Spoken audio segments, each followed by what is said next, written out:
Yo, what's good, everyone, and welcome back to, I think it would be Secret Saturday 16. I can't exactly remember. I'll just double check right now. Yeah, double checking, and it is. Yes, indeed, it is Secret Saturday 16. Today I'm going to be touring my new Dekstonport test world. First things first, just start off with the bonus chest. Have I looted it yet? No, I haven't. And considering the fact this world is probably going to be nearly 5 years old now, no. Considering this world is about 3 to 4 years old, I've got to say that's quite impressive with me not opening some of these chests. Now, first things first, you've got a car park here with one extra space on this side. Also, the spaces are really tiny, one shorter than what they should be. These are like what I'd consider bicycle spaces in my modern playthrough. Also, yeah. But first, you've got this accommodation block #1, which is a bit of an interesting build. You've got a cooking area here, which must be like the catering area, I think.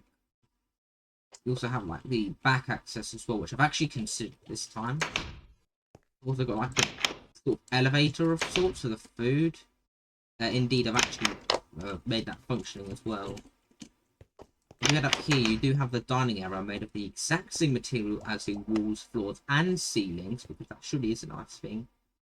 Counter here as well. Again, heading around here, I think it's communal toilets. It looks like so, yeah. Communal toilets. And heading up the stairs one more time, you have bedrooms with one bed and one barrel each. Incredibly small communal bedrooms. We've also got a slightly larger bedroom. This with a double bed, double barrels, and also a table as well. And that is pretty much all for the accommodation block #1, which seems to be uniquely utilitarian by name and also by nature as well. An interesting thing I've built here, which I've actually built in, I think, my modern playthrough as well, is a tent. And I've slightly modified it, so it's not an extra bed and a barrel, but like an extra useful block. So I've got like chests, crafting tables, fantasies, that sort of thing. Like, yeah. Also, I think, yes, a roundabout here. And also, I think I've seemed to have a creative interpretation of what a gravel road would be like. So I think I need to mention, yeah, it's definitely creative to say the least. You've got this roundabout, which is actually quite reasonable. I think it's a fairly sized roundabout, and also I hate building like circular things. But the fact I've put like a pavement here, again, it makes sense. 2 + 1. Also, I think I've not actually mentioned this before, but in lots of my old playthroughs, I still use grey concrete instead of black concrete. This light grey concrete is a very interesting thing, though. Yeah. Do I have like use that as like a country lane? I'm not 100% sure about. Anyway, here you've got a massive parking lot for some reason. I think it's to do with the town. With the villagers that always get trapped in there. Again, I wouldn't have had this texture pack back when I played this world. Yeah, I think I understand how to actually get up there.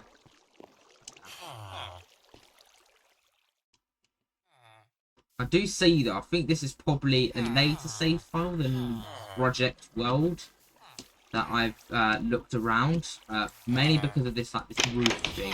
So I'll quickly show you around each of the rooms in this build.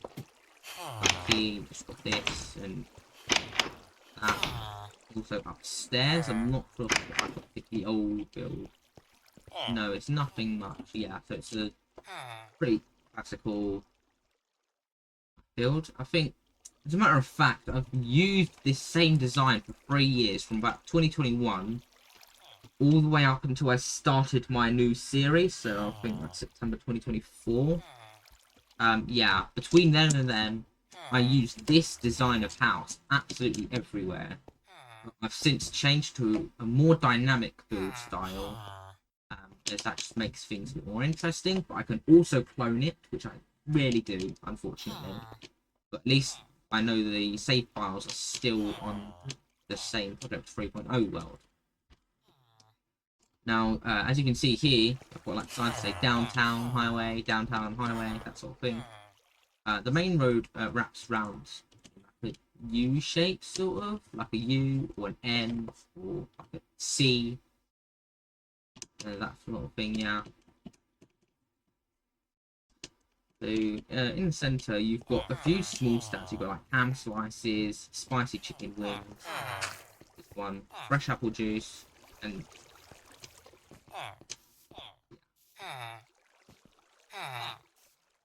something to do with like food. I don't know, food like nuts. Got the chicken shack, and you've got the grocery market. Very generic name. We would have got some nice food. Yeah, pass. Over here, you've got. I think it's how it actually connects. So you've got the main highway here, which is a 4-lane undivided highway, controlled access. So very questionable barriers and the design of the slip roads as well. Unique decision to use nether brick over the underpass here.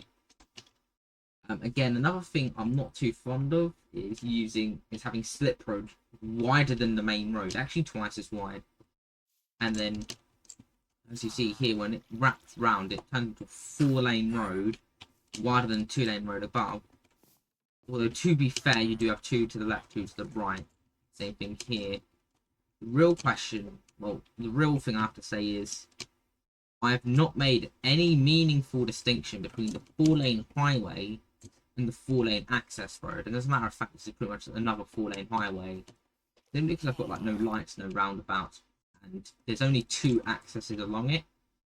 The road actually dips down a cutting and it's back up the other side, so it's not really any meaningful distinction. Also, another thing as well, the savannah is actually, well, I've used the savannah and there's like no plants as well, which is quite painful. I do have to say, there's a few buildings here. So first things first, you have the rural expressway maintenance building. You've got some donkeys with chests, a couple. Here, I think it's storage line. Smooth stone slabs, brick walls, bricks, white wall, white concrete. Actually, glowing sacks, signs, grey concrete. Incredibly overpowered netherite swords, enchanted golden apples, instant L2, and grass blocks. I'm not sure how younger Dylan would have spawned in those swords, but yeah.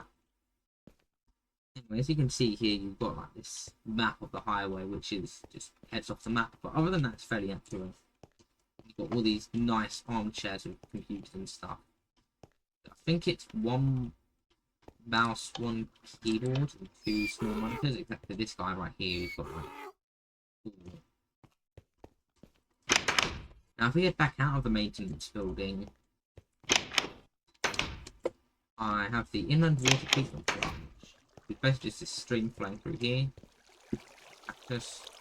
Yeah, that's pretty much it. That's all. I don't know why I'm building for it. And then you got the coal power plant, which is just this. Like this. I think it's like this. Yeah.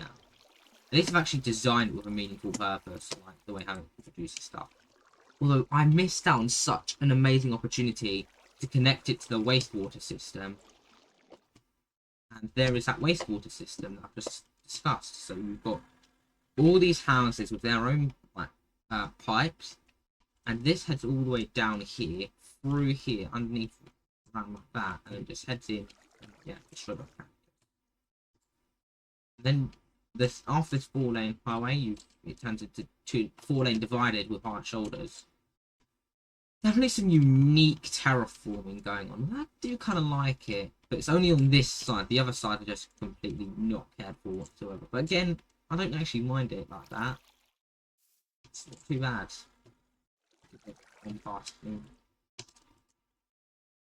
Anyway, here between the 2 towns there's also another access like this, and this is full of just houses.